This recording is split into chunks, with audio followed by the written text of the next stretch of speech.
eu, quando faço os meus investimentos, eu projeto os meus investimentos a 4, 6, 8, no máximo 12 anos. A partir do momento que eu começo a analisar que a valorização do imóvel não tem o mesmo comportamento que está lá no início, quando estava começando o projeto, eu começo a perceber que está se consolidando, ou pior ainda, que está começando a retroceder a valorização, não que tenha valorização negativa, que não é a mesma coisa que desacelerar. Por exemplo, na economia, quando o Brasil cresce 5% e no ano seguinte cresceu 3%, ele desacelerou, que não é a mesma coisa que a recessão, tá? Quando o imóvel se valoriza, sei lá, 15% no ano, o ano seguinte se valoriza 10%, o ano seguinte se valoriza 8%, 5% e por aí vai, ele não tem uma diminuição, ele não tem uma desvalorização, ele tem uma desaceleração da sua valorização, tá?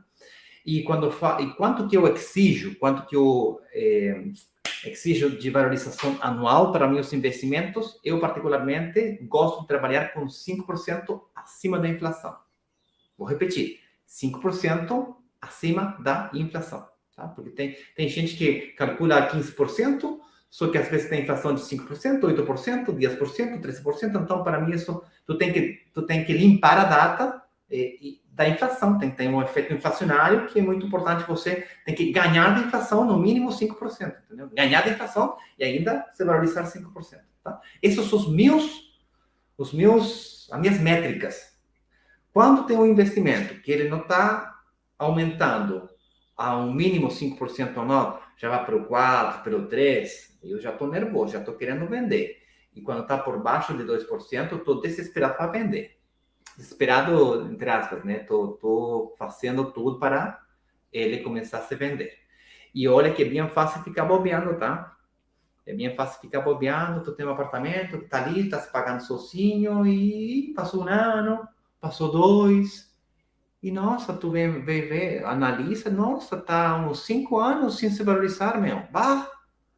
5 anos, cara, no investimento imobiliário, tu pode construir um patrimônio bem grande. É disso que vamos falar hoje. Como em, sei lá, 4 anos, 5 anos, 6 anos, tu pode construir um patrimônio grande. Isso me leva à segunda parte da frase aqui, que é patrimônio em primeiro lugar.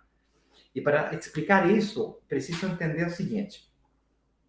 Vamos supor que você se compre um apartamento de R$1 milhão, tá? E eu sei que aqui são poucas as pessoas que compram apartamentos de R$1 milhão. Eu não compro apartamento de R$1 milhão.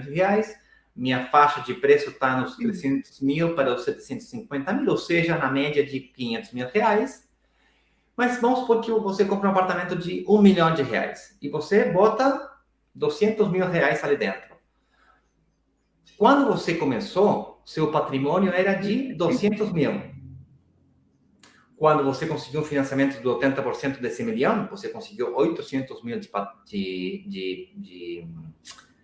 de apalancamento, de empréstimo, você começou a ganhar dinheiro baseado no milhão. Ou seja, seu patrimônio passou de 800 para 1 milhão. Por quê? Porque quando você valoriza um imóvel, você valoriza sobre 1 milhão, não sobre seus 200 mil reais.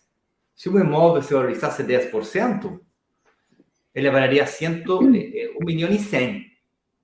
Ou seja, você ganhou 100 mil reais com seu equity de 200 mil. Você tem equity de 200, mas o 100 que se valorizou, você tem um equity de 300.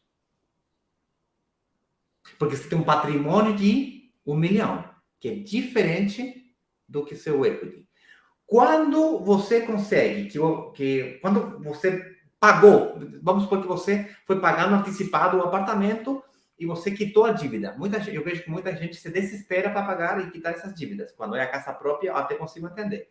Quando é investimento imobiliário, a melhor coisa que você pode fazer é administrar essa dívida.